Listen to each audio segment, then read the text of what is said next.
56 ദിവസം സെക്രട്ടേറിയറ്റിന് മുന്നിൽ അനിശ്ചിതകാല സമരം നടത്തിയിട്ടും സർക്കാരിന് കണ്ട ഭാവമില്ല. ഉപവാസ സമരത്തിലേക്ക് കടക്കുകയാണ് ഫോറസ്റ്റ് ഡ്രൈവർ റാങ്ക് പട്ടികയിൽ ഉദ്യോഗാർത്ഥികൾ. ഫോറസ്റ്റ് സേനയിലാകെ 341 താൽക്കാലിക ഡ്രൈവേഴ്സ് വർഷങ്ങളായി ജോലി ചെയ്യുമ്പോഴാണ് PSC ഫോറസ്റ്റ് ഡ്രൈവർ റാങ്ക് പട്ടികയിൽ ഉദ്യോഗാർത്ഥികൾ തൊഴിലിനായി സമരം ചെയ്തത്. സമരമുഖരിതമായ സെക്രട്ടേറിയറ്റ് നടയിൽ കഴിഞ്ഞ 58 ദിവസമായി സമരരംഗത്തുള്ള സെക്രട്ടേറിയറ്റ് നടയിൽ അനിശ്ചിതകാല സമരം തുടരുന്ന ഒരു കൂട്ടരുണ്ട്. ഫോറസ്റ്റിൻ്റെ ഡ്രൈവർ പട്ടികയിൽ ഉൾപ്പെട്ടവരാണ്.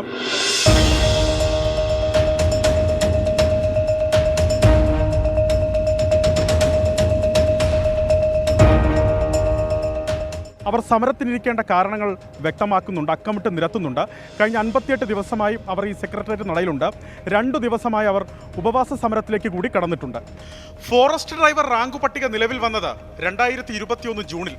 മുമ്പ് വിവിധ വകുപ്പുകളിൽ നിന്ന് ഫോറസ്റ്റ് സേനയിലേക്ക് ഡ്രൈവർമാരെ നിയമിക്കുകയായിരുന്നു പതിവെങ്കിൽ 2017 പുതുക്കിയ മാനദണ്ഡപ്രകാരം ചരിത്രത്തിലാദ്യമായാണ് ഫോറസ്റ്റ് ഡ്രൈവർ തസ്തികയിലേക്ക് PSC നേരിട്ട് നിയമനത്തിന് ക്ഷണിച്ചത്. 3 വർഷത്തിൽ കുറയാത്ത സർക്കാർ അംഗീകൃത ഹെവി വാഹന എക്സ്പീരിയൻസ് സർട്ടിഫിക്കറ്റ്, കായികക്ഷമതാ പരീക്ഷ, practical test, test, certificate verification തുടങ്ങി നിരവധി കടമ്പകൾ കടന്നാണ് ഇവർ റാങ്ക് പട്ടികയിൽ ഇടം നേടിയത്. ഈ പറഞ്ഞ എല്ലാ യോഗ്യതകളും പാലിച്ചാണ് ഇപ്പോൾ ഞങ്ങൾ ഈ പട്ടികയിൽ കയറിയിട്ടുള്ളത്. പക്ഷേ ഇതൊന്നും പാലിക്കാതെയാണ് ഇപ്പോൾ വകുപ്പിലിപ്പം വാഹനങ്ങൾ താൽക്കാലികക്കാർ ഏകദേശം കൈകാര്യം ചെയ്തു വരുന്നത്. പോലീസ് ഫോഴ്സ്, എക്സൈസ്, ഇതും ഇതുപോലെ ഒരു യൂണിഫോം ഫോഴ്സ് തന്നെയാണ്. അതിലൊന്നും താൽക്കാലികക്കാറില്ല. അപ്പോൾ ഈ ഒരു വകുപ്പിൽ മാത്രമാണ് താൽക്കാലികക്കാറില്ല. ഫോറസ്റ്റ് ഡ്രൈവർ റാങ്ക് ലിസ്റ്റിൻ്റെ കാലാവധി തീരാൻ ഇനി 4-5 മാസം കൂടിയാണുള്ളത്. ഈ റാങ്ക് പട്ടികയിൽ 128 പേരാണ് റാങ്ക് പട്ടികയിൽ ഉണ്ടായിരുന്നത്. കോവിഡ് സമയത്താണ് ഇവരുടെ പരീക്ഷയും മറ്റുമൊക്കെ നടന്നത്, കായിക പരീക്ഷയും ഒക്കെ നടന്നത്.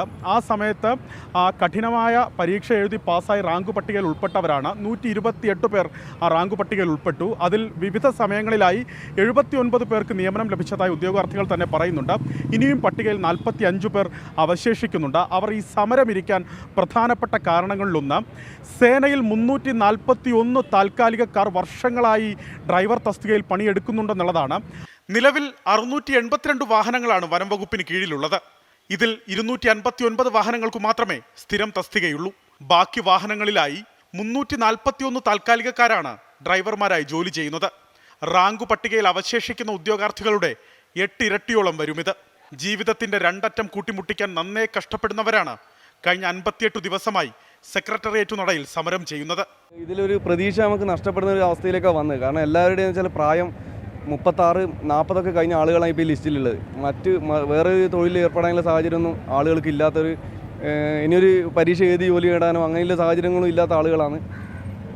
അപ്പോൾ അതുകൊണ്ട് തന്നെയാണ് ഇത് മാത്രമാണ് അവസാനം ഒരു നമ്മൾ പോയി കണ്ടിരുന്നു. പക്ഷേ എല്ലാവരും ശരിയാക്കാൻ നമുക്ക് പിന്നെ നോക്കാമെന്നൊക്കെ പറഞ്ഞിരുന്നു. കൂടാതെ ഇപ്പം സാമ്പത്തിക ബുദ്ധിമുട്ടിൻ്റെ പേരും പറഞ്ഞ് കൈയൊഴിയുന്നൊരു സാഹചര്യമാണ് ഉള്ളത്. നീതി ലഭിക്കുന്നവരെ ഉപവാസത്തിലേക്ക് കൊണ്ടുപോകുക എന്നുള്ളത് തന്നെയാണ് നമ്മളെ തീരുമാനം. റാങ്ക് പട്ടികയിലെ സിംഹഭാഗം ഉദ്യോഗാർത്ഥികൾക്കും സർക്കാർ ജോലിയിലേക്കുള്ള അവസാന അവസരമാണിത്. കഴിഞ്ഞ 10 വർഷമായി ഒരു ഡ്രൈവർ തസ്തിക പോലും സൃഷ്ടിക്കപ്പെട്ടിട്ടില്ലെന്നും ഉദ്യോഗാർത്ഥികൾ പറയുന്നു. ഇതിനൊരു അനുകൂല തീരുമാനം ഉണ്ടാകുന്നതുവരെ ഈ സമരം തുടരും. ഉപവാസ സമരവുമായി മുന്നോട്ട് പോകും എന്നാണ് ഉദ്യോഗാർത്ഥികൾ വ്യക്തമാക്കുന്നത്. സെക്രട്ടേറിയറ്റിന് മുന്നിൽ നിന്നും സജീവിനൊപ്പം അലക്സ്, റാം മുഹമ്മദ്, 24. പൊതുജനം കഴുതയല്ല സാർ. അപ്പോൾ വർഷങ്ങളോളം കഷ്ടപ്പെട്ട് പഠിച്ചു നേടിയ റാങ്ക് കൊണ്ട് യാതൊരു പ്രയോജനവുമില്ലാതെ ഭാവിയെക്കുറിച്ചുള്ള ആശങ്കയിലാണ് ഇപ്പോൾ ഉദ്യോഗാർത്ഥികളുള്ളത്. പ്രതികരണങ്ങളിലേക്ക്. ആരോഗ്യം ഇങ്ങനെ ക്ഷീണിച്ച് വരികയാണ്. ഇന്നലെ മുതൽ തുടങ്ങിയാണ്, ഇന്നലെ രാവിലെ മുതൽ തുടങ്ങിയാണ്. ഞങ്ങൾ 59 ദിവസം സമരം തുടങ്ങിയിട്ട് അപ്പോൾ ഇന്നലെ മുതലാണ് ഉപവാസ സമരം തുടങ്ങിയത്. നവകേരള സദസ്സിൽ ഒരുപാട് ഒരു 19 മണ്ഡലങ്ങളിൽ ഞങ്ങൾ പരാതി കൊടുത്തില്ല. അതിലൊന്നും നടപടിയൊന്നുമില്ല. അപ്പോൾ ഇതല്ലാണ്ട് വേറെ മാർഗ്ഗമില്ല. ഞങ്ങളുടെ സാമ്പത്തിക സ്ഥിതി, ഞങ്ങൾ ഉപജീവനം ഒറ്റ ഇതിലായിട്ടാണ്, ഈ സാഹചര്യത്തിലാണ് ഇങ്ങനൊരു ഇതിൽ വന്നത്. നമുക്ക് നടന്നത് എന്ന് പറഞ്ഞാൽ 2020 കൊറോണ സമയത്താണ് ഫിസിക്കൽ നടക്കുന്നത്. ആ സമയത്ത് പുറത്തിറങ്ങാനും കൂടി കഴിയാത്ത സമയമാണ്.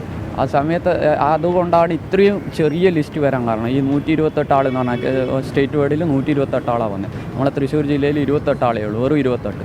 അതിൽ തുച്ഛമായ നിയമനം മാത്രമേ ഇപ്പോൾ നടന്നിട്ടുള്ളൂ.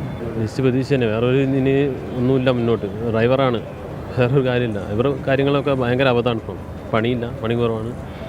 അതൊന്നുമില്ലാണ്ട് ഇവിടെ വന്ന് കിടക്കുന്നത്. ലാസ്റ്റ് ചാൻസാണ്. എനിക്കിപ്പോൾ 39 വയസ്സായി. അപ്പോൾ ഞാൻ ഈ ലിസ്റ്റിൽ വന്നിട്ട് ഇത്രയും മെഡിക്കലും എല്ലാ കാര്യങ്ങളും ചെയ്തിട്ട് ഇനി എനിക്ക് അങ്ങോട്ടേക്ക് ഒരു ഗവൺമെൻറ് ജോലി സ്വപ്നം കാണാൻ പറ്റില്ല. അപ്പോൾ ഉപവാസം അല്ലാണ്ട് ഇനി മുന്നോട്ട് വേറൊരു വഴി ഇല്ല. ഈ വാർത്ത കണ്ടിട്ട് സുൽത്താൻ എന്ന അക്കൗണ്ടിൽ നിന്നുള്ള പ്രതികരണം, പാവം ഉദ്യോഗാർത്ഥികൾ എന്നുള്ളതാണ്. ഇങ്ങനെ ഒട്ടേറെ റാങ്ക് ലിസ്റ്റിൽപ്പെട്ട ആളുകളുടെ സമരങ്ങളൊക്കെ സെക്രട്ടേറിയറ്റ് നടക്കുന്നത് നമ്മൾ കണ്ടതാണ്. ഇപ്പോൾ ഒരു വിഭാഗം ഉദ്യോഗാർത്ഥികൾ കൂടി സമരവുമായി ഇറങ്ങിയിരിക്കുകയാണ്. സർക്കാർ ഈ വിഷയത്തിന് ഒരു പരിഹാരമുണ്ടാക്കും എന്ന് കരുതാം. ലോകത്തെവിടെയായാലും ഏത് സമയത്തും 24 വാർത്തകളും ഓഗ്മെന്റഡ് റിയാലിറ്റി പാക്കേജുകളും എക്സ്പ്ലെയിനറുകളും വിശദമായി കാണാൻ ഞങ്ങളുടെ യൂട്യൂബ് ചാനൽ നിങ്ങൾക്ക് സബ്സ്ക്രൈബ് ചെയ്യാം.